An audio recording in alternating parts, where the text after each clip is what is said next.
Good morning guys, welcome back. We are next morning, the rain has stopped, sun's out, so we're going to be doing some work on the Project Golf today, but I want to get this lathe prep finished. Ideally I want to get this painted today. So what I'm going to be doing here is I'm going to be using some body filler, Isopon, and this is just normal multi-purpose body filler. Other versions are available. So there is a version of Isopon which is fiberglass reinforced. That's for bigger holes up to 75mm wide, so 3 inches in most types of metal. You usually use a sheet behind that. We'll be using aluminium mesh and so on when repairing the body panels on the Project Golf actually, so this stuff's going to be staying out for most of the day now. Isopon's ever so easy to mix, ever so easy to use. It's pretty dodgy chemical though. It always brings me out in a rash, bit of contact dermatitis, so as with all of these things, strongly recommend that you use the appropriate PPE. And it is worthy of note, this is the only chemical I've ever actually come across which states this, that it can actually cause damage to your hearing. It contains styrene, so skin exposure to it's pretty dodgy.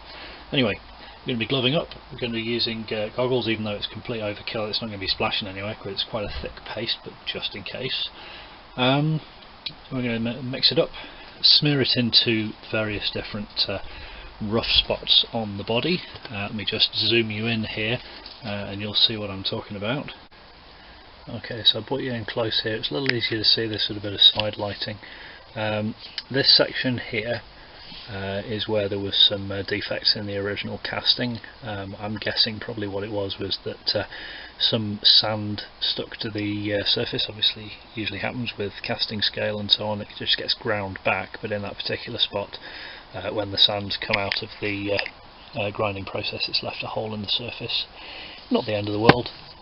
Just needs a little bit of filler, as I say, to bring it flush. Now, the other thing is that this has quite an interesting dappled effect going on. You can see it there. It's kind of like it's been beaten. That I think is just where the grinder's taken the surface back. Now, I quite like that, so I'm not going to worry about bringing it back to being perfectly flat as if it was a milled component. It's a 1946 lathe, so let's not get too fastidious about the angles. And having it perfectly true, let's just get it back functional and rust proofed. So I'm going to just use a little bit of filler just to smooth this over, a few other bits here and there, give it a light buffing with a denibbing pad, just a foam pad. Once that's dried, another coat of Body Shop primer over that. Now it's been rust proofed below. And if any of the other spots are exposed, any of the metal is re-exposed by the sanding, of course I'll give that another coat of rust proofer. So yeah, that's the order of events for today. It's a bit of body filler, tidy it up, a bit more primer if we need it, and then top coat. Right, so I've got you zoomed back in here. This is the plastic spatula I'm going to be using to apply this. Nice and easy to do that. It's not going to damage the surface as well, quite flexible. Now these come with the Isopon, and the nice thing about them is that you can just flex them and basically it breaks off, so the Isopon itself doesn't stick to these, so they can be reused again and again. Now that point about it not sticking to plastic means that a piece of old plastic from packaging is the ideal surface to mix this stuff on. Okay, so we're going to take the Isopon and a screwdriver. Inside the tub is a pouch of hardener. We're going to mix that in. Very important to make sure that it's well mixed. We have the actual Isopon itself. So I'm going to pop this open.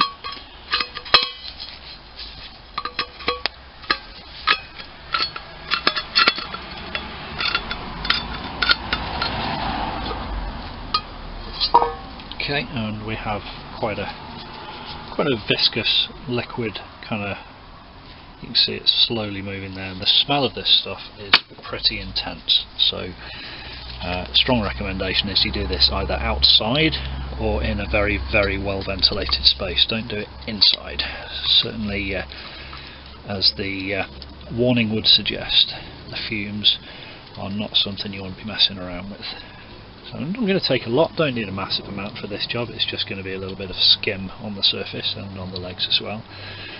So that'll probably do us. So I'm just going to pop that down there for a sec, pop the lid back on this, close it up. Worth just doing that before you do anything else. That stuff's not going to harden without the hardener in it anyway. So, I'll squish that down. Let's see how much we've got. Okay, so the hardener, you don't need a massive amount, but when you first open it you break the cap off and then turn it over and screw it back on. So this stuff, you kind of eyeball it, but for an amount like that, probably a volume about equivalent to a pea, not a huge lot.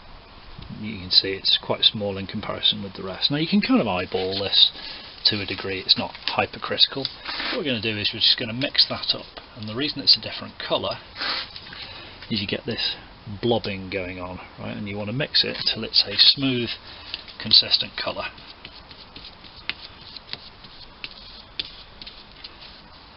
If you do this on card or something similar, then you're going to have to throw it away afterwards. A piece of plastic like this, it's rubbish anyway. But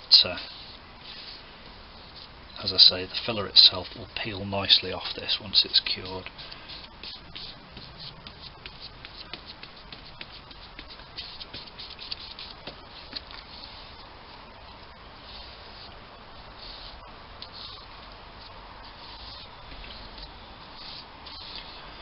Okay, so that's now a nice smooth paste, even colour, none of the hardener visible. Now I'm going to zoom you in here just so you can see what's going on with this rough section. And quite simply, what we're going to do is just going to take a little bit of this stuff, not too much, on the scraper, just a little bit, about that kind of volume, and just drag that across the surface like so. Now you don't want too much lying around, but you do want it to sit a little bit proud of the surface because we're going to sand that back flat, and that is really all we need to do. Again, if we want to level it off to a degree, we can just use the longer edge of the scraper, and that will give us a nice flat surface all the way from front to back. So as I say, you don't have to be too careful with this stuff, it'll sand off beautifully. So that'll do us for now.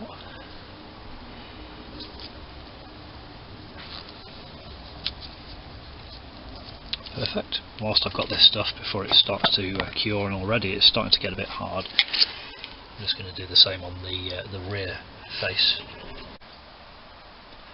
Now this stuff's already starting to cure here, and as you can see, like I was saying before, it just doesn't stick to the plastic.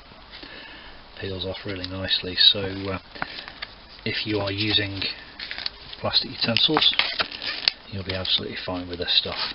You can just mix it on a piece of card, as I say, but I mean, this is rubbish. But if you had a set piece of plastic, even if you wanted to mix it on the lid of the pot, which I've done before, it'll peel off. Likewise on the spatula, you can see there, once it's cured, it just falls off.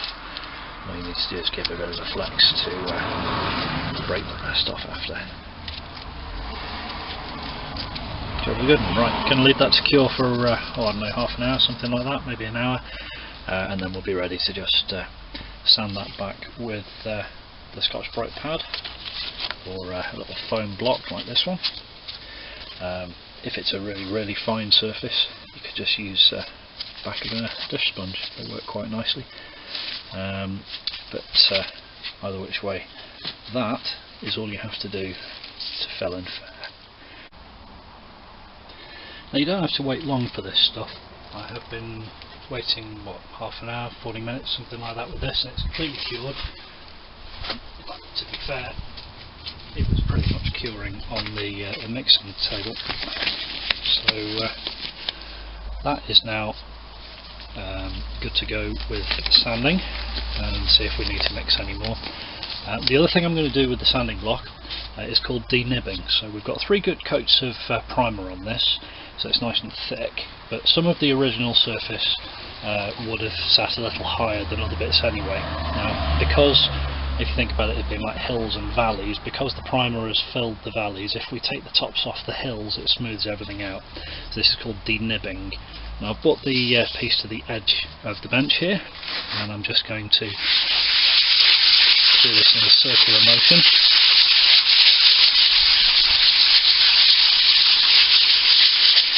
Doesn't need a lot of force, in fact you don't want to put a lot of force on this.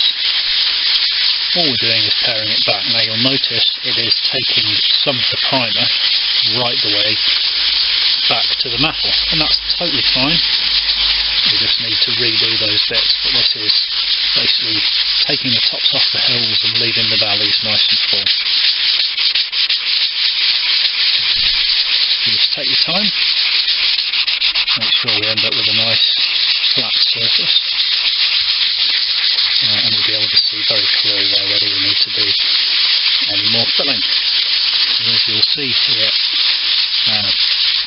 there was a bit of a big valley all over this area here. It's going to set back in.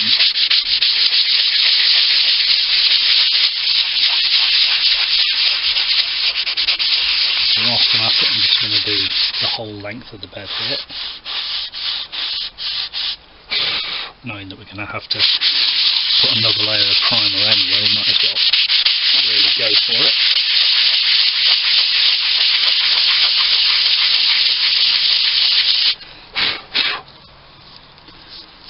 And that's looking good, except for one little imperfection. Let me just zoom you in here. There you go. Now, perhaps it's overkill to repeat that process just to deal with that little dink, but I maintain that if something's worth doing, it's worth doing well. So I'm just going to mix some more filler up, deal with that, repeat the process, sand it back down, and then off camera I will give this another blast of primer, just to make sure that everything's nicely keyed together. You've already seen that process, so there's no need for me to repeat it here.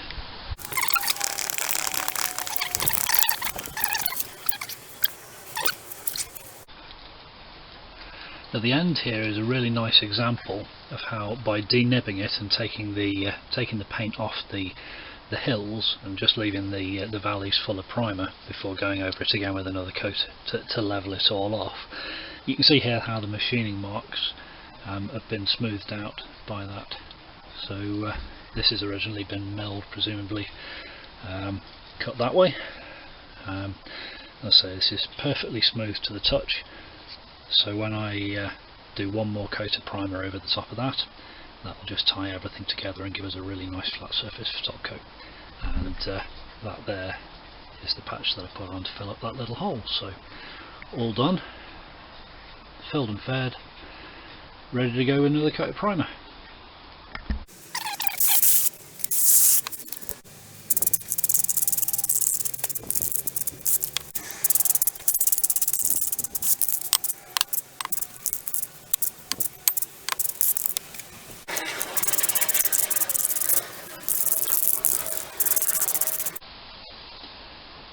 Okay, so home straight. Priming done, filling, fairing done, cleaned down with brake cleaner. We are ready for top coat. Now this is slightly weird stuff, enamel spray paint. There's a bit of a knack to it. You want to spray it at exactly the right distance. If it's too close, it's going to run very easily. If it's too far away, the surface is going to appear sort of dry and powdery. You want to get a surface finish that's nice and shiny, so it looks wet but it's not actually running. It can be helpful to actually change the angle of the piece that you're spraying so that it is horizontal as you spray it in. I'm confident enough that I'll be able to do this without needing to put it horizontal, but it can sometimes help. So enamel spray paint, industry grey. I do have a couple of enamels actually. I've got a racking grey as well, but that one's a bit too light. This one is definitely closer to the original colour of this lathe, so let's give it a go.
Second coat now.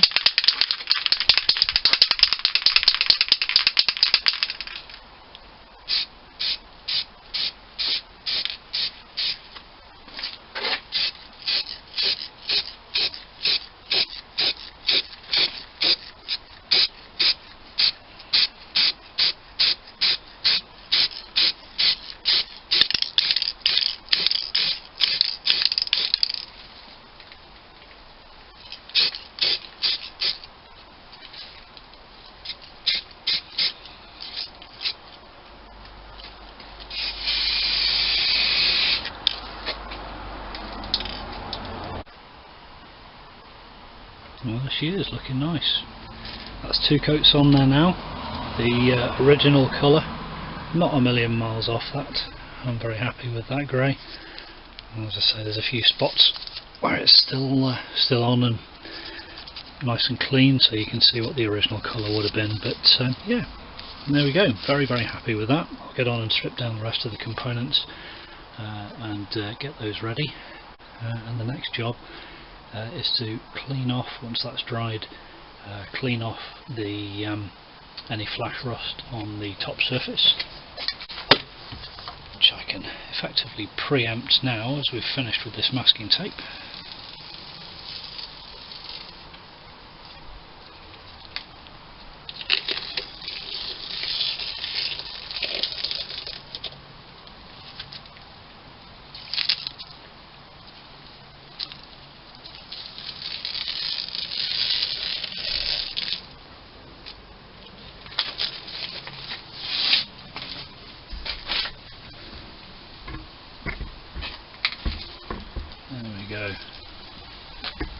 Considering the state it was in a couple of days ago, I'm very happy with that.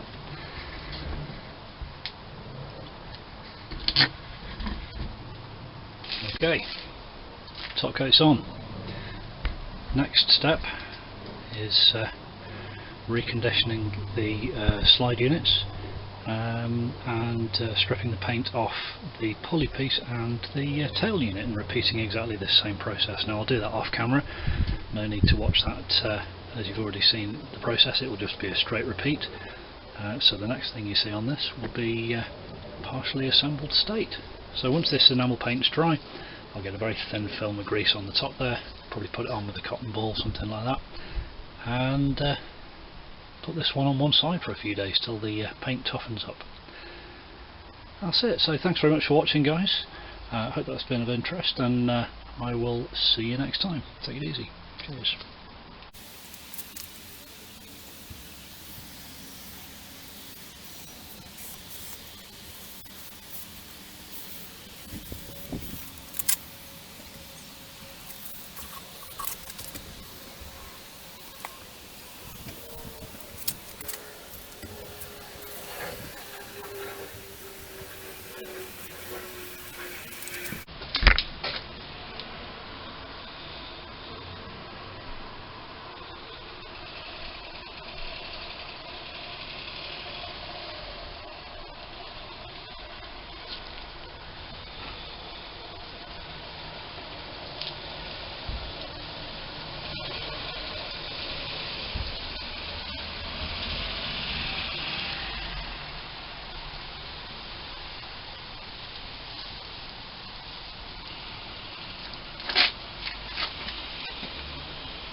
very, very pleasing finish indeed.